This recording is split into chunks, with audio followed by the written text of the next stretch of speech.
El desarrollo de fármacos comprende 5 etapas muy importantes para que podamos nosotros obtener el medicamento y llevarlo al mercado. Cada una de estas etapas serán descritas a continuación. Ahora, nosotros nos enfocaremos primero al modelado molecular. El modelado molecular, ¿qué es y en qué consiste?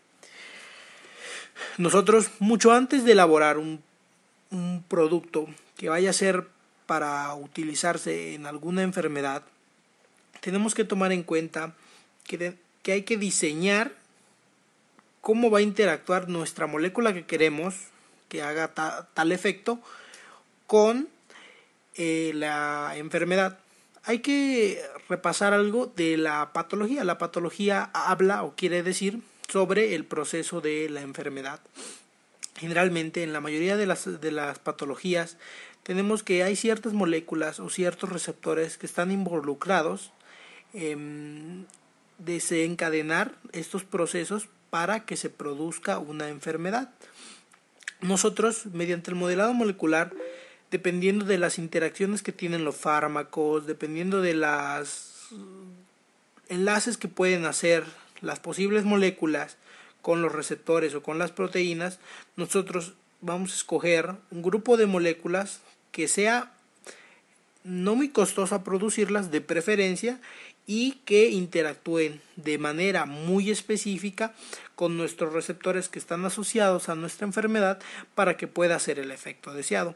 Para esto nosotros usamos una gama de programas que nos van a predecir estas interacciones, puesto que nosotros debemos de conocer lo que son estos receptores y proteínas asociados a la patología. Si nosotros no conocemos este tipo de moléculas implicadas en el desarrollo de la enfermedad, es muy difícil que nosotros podamos usar el modelado molecular.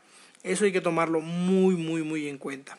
Les pondré un ejemplo de un trabajo que se está haciendo aquí en la universidad, que es con antimaláricos, donde ya se ha descubierto en investigaciones anteriores, se ha hecho y se ha visto las moléculas, que en este caso los parásitos que producen la malaria, hacen que nuestros glóbulos rojos se empiecen a destruir. Entonces lo que buscaron ellos es esa proteína que hace que se una a los glóbulos rojos o que entre dentro de ellos, buscar cuáles fármacos se podrían entrar en esa proteína o a veces en otras que están en el parásito y desencadenar su muerte o inhibir la interacción entre la proteína y el glóbulo rojo, que es lo que desencadena la enfermedad. Entonces ese es un ejemplo que podemos tener de cómo se puede utilizar el modelado molecular.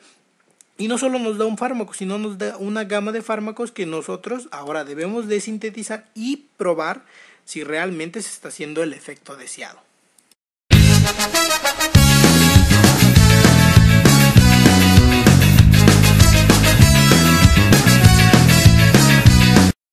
Una vez que se haya buscado los fármacos que nosotros creemos que vamos a sintetizar y van a tener un efecto en nuestro paciente, el segundo paso es la síntesis de los fármacos. Este proceso requiere igual un análisis de cómo se va a hacer ese tipo de moléculas de acuerdo al menor costo. Recordemos que pues la mayoría no tenemos una capacidad económica para producir todo por todos los métodos que queramos. Desde el punto de vista químico hay reacciones que son muy difíciles de lograr y otras que son mucho más fáciles, y eso depende igual de los reactivos que tengamos y el número de pasos que se tengan que hacer. Muchas veces tenemos que empezar, en el caso de moléculas complejas, empezar por pequeños fragmentos y empezar a unirlos, y eso es muy difícil. En ocasiones hay que analizar si hay plantas que tengan un compuesto similar al que nosotros creemos que va a ser el efecto que previamente obtuvimos por el modelado molecular, y pues obtener de esa planta el compuesto y modificarlo. Eso es una opción a crear el fármaco desde partes muy pequeñas. Entonces la síntesis de fármacos igual tiene sus requerimientos, tiene que haber un análisis profundo de lo que nosotros queremos, de que el fármaco queremos y los métodos a seguir. Básicamente eso es la síntesis, porque lo demás se basa en puras reacciones. Es una etapa de laboratorio donde se tiene que igual tratar de encontrar que con la menor cantidad de producto se tenga lo máximo de principio activo. Eso es muy difícil. Los rendimientos, en el caso de que son varias reacciones, se van reduciendo, porque como les decía, cuando son fármacos muy complejos se va empezando de moléculas pequeñas, se van uniendo, se van ciclando, etcétera, etcétera, y cada paso confiere la pérdida del reactivo, porque todas las reacciones no son al 100%. Por eso es que a veces es muy viable la utilización de plantas que tienen compuestos activos muy similares a los que obtuvimos. Entonces es un método muy viable. Y básicamente eso es todo de la síntesis de fármacos.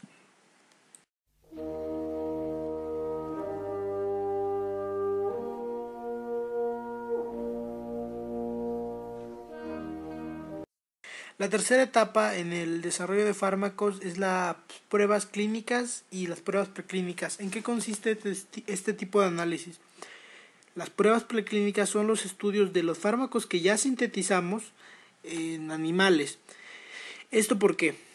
Porque obviamente no podemos usar al principio los medicamentos en humanos porque no sabemos bien qué reacciones pueden tener. Obviamente hay unos detractores que dicen que nuestro metabolismo no es completamente similar, y en eso tienen razón, pero sin embargo fisiológicamente hay muchas cosas que podemos observar cuando analizamos un fármaco en un animal vivo. Primero que nada, si nuestros órganos, como es el caso del hígado, el riñón, tienen mecanismos muy similares de acción, entonces y esos sitios pues son muy importantes para cuando se administra un fármaco. ¿Por qué? Porque en el hígado se degrada ese fármaco y en el riñón se excreta. Entonces evaluar cómo se actúa nuestro fármaco en esos dos órganos pues es muy importante. Y por eso lo utilizamos primero en animales, porque no podemos utilizarlo en humanos, porque imagínense que su riñón falle o que el hígado falle, pues son órganos muy importantes y que te dañan de por vida. Entonces, primero se hace el estudio, como ya acordamos, en animales, además de que se toma en cuenta que vamos a utilizar dos modelos en el caso de los animales: cuando el animal está sano y cuando el animal tiene la enfermedad que tenemos. ¿Por qué? Porque nosotros, en teoría, un fármaco no debe de dañar al organismo. Entonces, en un sujeto sano no debe de producir enfermedad, y en un sujeto enfermo pues debe de curar la enfermedad a la que está diseñado este fármaco. Si nosotros nos damos cuenta de que no hay efecto o no hay daño en sujetos sanos y sí ejerce efecto en la patología a la cual nosotros diseñamos ese fármaco, entonces siguen las pruebas en humanos. En humanos se sigue las mismas etapas, tiene dos procesos: en sujetos sanos y en sujetos que tienen la enfermedad. Se usa otros tipos de estudios, cuánto se absorbe el fármaco, el metabolismo. Entonces eso consiste en las pruebas clínicas y preclínicas.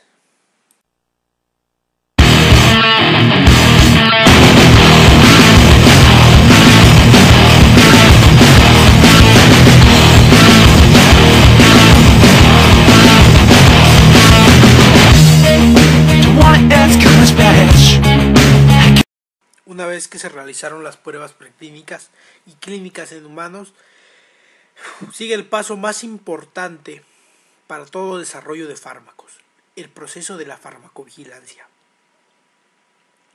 Nosotros, como población mexicana, tenemos otro tipo de genes muy diferentes a las poblaciones de Europa y de Norteamérica. ¿Esto qué quiere decir? Que su metabolismo y la forma de reaccionar a ciertos compuestos químicos es de cierta manera un poco inexacta cuando se hacen estudios en esas poblaciones, porque recordemos que generalmente cuando se evalúa un medicamento o quienes sacan los medicamentos son las industrias farmacéuticas de los países de Europa o de Norteamérica, que en este caso Estados Unidos e inclusive a veces Canadá, y no está evaluado para poblaciones como lo somos nosotros. Ok, reconozco que hay genes, hay personas que tienen genes de ese tipo de poblaciones, pero es muy poco, y generalmente la mayoría de las veces está mezclado con genes que pues son de esta zona. Entonces nuestra genética nos va a determinar cómo vamos a reaccionar a diferentes fármacos, es decir, cómo los metabolizamos, cuánto tiempo dura su concentración en sangre, y todo eso nos va a afectar. Cuando nosotros hacemos la farmacovigilancia, nosotros encontramos tres cosas. Uno, que puede ser el error de la medicación del médico, que puede ser un error en la producción, o que es una reacción como que no estaba estipulada para el medicamento, o sea, no se esperaba, era una reacción que, bueno, para nuestra población no se conocía. Entonces, en la farmacovigilancia hacemos un análisis del paciente de acuerdo a el fármaco, qué efectos puede presentar, que normalmente se está estudiado, y cuál es la dosis correcta, y en el caso de la enfermedad, cuáles son la sintomatología que presenta, y mediante esto nosotros pues poder ver, ¿no? Si en este caso vemos que en una insuficiencia renal salen manchas rojas, pues no está muy asociado ese tipo de manchas rojas a la insuficiencia renal. Entonces podemos pensar que si se le está dando una gama de medicamentos, podría haber un problema, ¿no? En este caso con los fármacos que le están dando, una reacción adversa. Sin embargo, también puede ser error de la medicación. Eso también hay que revisar las dosis, porque puede haber, no puede ser, no necesariamente que sea una reacción adversa, una reacción no esperada, sino está relacionada con una falla en la dosificación. Esto hay que ser muy eficaces, y tener en cuenta que este proceso debe llevarse a cabo siempre. Les vamos a poner un video que qué pasa cuando no hay farmacovigilancia. A veces hay reacciones que en este caso del video que vamos a mostrar es muy visible. Entonces pues se dan cuenta de que el medicamento hace un daño, pero hay reacciones adversas que no son tan fáciles de clasificar, porque son reacciones que a veces se muere el paciente, pero porque tiene múltiples enfermedades. Pero generalmente esos tratamientos o esa reacción adversa es para enfermedades en las que el paciente está grave. Entonces no se la asocia con con el medicamento, sino con la gravedad de la enfermedad, y a veces son medicamentos que tardan muchísimo tiempo en retirarse. Y a veces ustedes escucharon las noticias que se retira un medicamento del mercado, y a veces aquí en México no. En muchas ocasiones no es porque nuestro sistema de salud esté malo, sino porque nuestra población reacciona de diferente manera y no es necesario sacar el medicamento. Así como a veces en la población europea no hace daño el medicamento y a nosotros sí. El problema es eso, que en México todavía está muy difícil que se realice la farmacovigilancia. Los médicos están un poco renuentes a que se haga ese tipo de estudios, pero es un proceso muy importante. Bueno, les voy a dejar el video que se llama los efectos de la talidomida, para que vean qué pasa cuando no hay este control de las reacciones adversas que puede tener un fármaco. Fue la primera vez que oímos hablar de la talidomida, un sedante recetado en 50 países a mujeres embarazadas, que provocó el nacimiento de más de 15.000 niños con grandes malformaciones.